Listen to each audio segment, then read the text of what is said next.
ጋይስ እንግዲህ ተመልከቱ እዚህ ጋር አብርሽን ነው የምናየው ማለት ነው። አብርሽ ብዙዎቻችሁ የምትወዱት ብዙዎቻችሁ የምታደንቁት አብርሽ ከሴት ጋር እየተሳሳመ እንደምታዩት ከሴት ጋር እየተሳሳመ ነውና ምን አይነት ሸርሙጣ እንደሆነ እኔ አላቅም። ልጁ የሰውን ህይወት የሴትን ልጅ ህይወት እስካሁን እያበላሽ የሚገኝ አንድ ወንድ ነውና ይኸው እንግዲህ ተሳሳሙ እዚህ ጋር ወረደች ማለት ነው።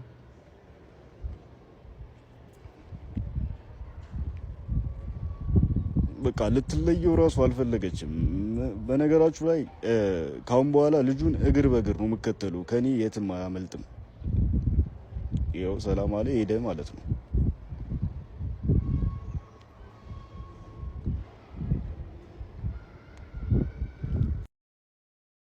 እሰይ ደግ አደረገ፣ እሰይ ደግ አደረገ። እውነት ለመናገር ወንድሜ ማለት ነው ትችላለህ። አንተ ህዝቡ ማንጫጫት ትችላለህ። አንተ ራስህ ብትሰደብ ትችላለህ። እኛ ዩቱብ እንድንሰራበት ስንረግጥ ትችላለህ። ሁሉም ነገር ትችላለህ። ስለዚህ አንተ ደግሞ አታሽቃብጥ ምናምን። እኔ መናገር የማልፈልጋቸው ቃላቶች እየተናገርክ ነው። ስሙን እንዳጠራ የሚዲያው መሪ ማለት ነው። ስሙን እንዳጠራ መከበር ያለባት ሴት ናት እንጂ ወንድ አይደለም። ገባህ? ራሷን ማስከበር ያለባት ማንኛውም ሰው ማለት ነው። ምሳሌ አንተ ሌላ እንትን ካልክ ወንድ አይደለም። ሴት ልጅ ራሷን ማስከበር ራሷ ናት።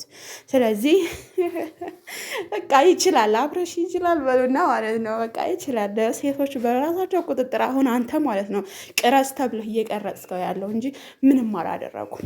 እሰይ ቢያደርግም ደግሞ እሰይ ምንም አታመጣም ማለት ነው። እና ረላሽ ረጋይስ ጉድ ሌላ ታሪክ። በቃ ትችላለህ። ሚዲያው መምራት ትችላለህ። ሚዲያው በአንተ ቁጥጥር ስር ማድረግ ትችላለህ። በቃ ማለት አሁን ፍቅር ማለት ነው።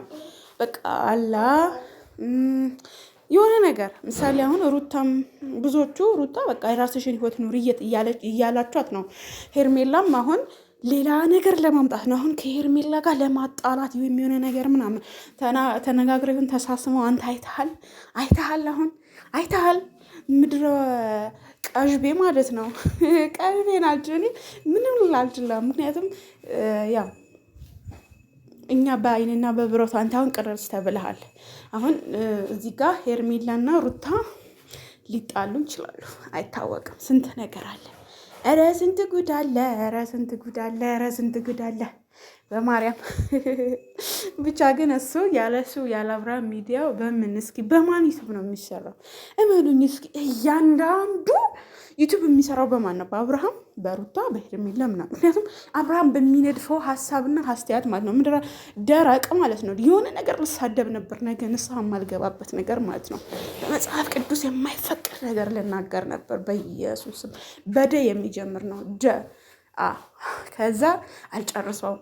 አንተ ልሰድብህ ነበረ ነገ ተጸጥቼ። በነገራችን ላይ ዶንቆሮ ብሎ መሳደብ በጣም አጽያት ነው ማለት ነው። የሰው ልጅ ዶንቆሮ ብሎ የተሳደበ መጽሐፈ ሲራክን አንብቡ ከ35 ቁጥር ጀምራችሁ ማለት ነው። እመቤቴን እና ደግሞ ስለ ጓደኛ ስለምን እዛ ላይ ያለ እና ንስሐ የማንገባበት ነገር አንሳደብ። እሺ ማሮቼ፣ ሰው እናንተን ያስቀይማችሁ፣ እናንተ ግን ከእናንተ ምንም ያውጣ። ማርያምን ሰው ብዙ ነገር ይበድላችሁ፣ ጓደኛ ያስቀይማችሁ፣ ምንም ይበላችሁ። እናንተ ግን ለዛ ሰው ንጹህ ሁኑ። ልጹን ይኑራችሁ። ሰው አስመስሎ ይቅረባችሁ። ምንም አይደለም። እመቤቴን እኔ ስንቱን እችላለሁ፣ ስንቱን አይቼዋለሁ። ስንቱ ተብያለሁ። በድንግል ማርያም ብቻ ቻሉ። እሺ ተገፉ፣ ሰውን ግን አትግፉ። እሺ እና ስለዚህ አብርሃም ባመጣው ነው እያንዳንዳችን ዩቱብ የምንሰራው። ስለዚህ የፈለገው ነገር ማምጣት ይችላል። ራሷ ሴት ልጅ ማስከበር ያለባት ራሷ ናት። ምሳሌ አሁን ሩታና ሄርሜላ ማለት ነው ከዚህ ጋር እናንተ ከሴት ጋር እየሄደ አብርሃም እናንተ ከዚህ ሰውዬ ምንድን ነው የምትፈልጊው ብለሽ ራስሽን መጠየቅ አለብሽ እንጂ አብርሃም አይደለም። ስለዚህ መብቱ ነው። ወንድ ልጅ እስከሆነ ድረስ መብቱ ነው እያልኩ ሳይሆን አላ በቃ ሴት ልጅ ቆፍጠን ማለት አለባት። ምሳሌ የሰውን ባል መስረቅ ነው አሁን እያስለመደ። አሁን ፍቅር ማለት ነው የሄርሜላ ባል አይደለ? አንቺ ባል ነበረሽ፣ ወልደሻል፣ እሱም ወልዷል። በእርግጥ ግን በፊት ቺክሽን ሳይኖር ታዩ፣ እሱን ነገር የቺኩን ነገር ታዩና ማለት ነው ሆዲ ፍጀው። በፊት አብርሃምና አንቺ ጓደኛ ነበራቸው የሚለው ታዩ፣ እሱ ሆዲ ፍጀው በእኛ ይቅር እና ማለት ነው የነበረችው ማለት ነው የጥንት የተዋጡ ነፃነት ነበረች። ከዚህ በኋላ ደግሞ አንቺ ሄርሜላ ጋር ከመጣሽማ ማለት ነው ስለ አንቺ ስለ ፍቅር በጣም ብዙ ማወራው ነገር ነገር አለኝ ማለት ነው። ስለዚህ ተከበሪ፣ ስራ ስርዓት ይኖርሽ። ወንድ ልጅን የባለ ትዳር የሆነ ልጅ ደግሞ እንደዚህ ያማለሽ ምናምን እንትን አትበይ። ስለዚህ እንሄድብሻለን ማለት ነው፣ እንዲኬድብሽ ከፈለግሽ ማለት ነው። ገባሽ? እንደዚህ ነው ልላችሁ የምፈልገው። ወዳችኋለሁ። ባይ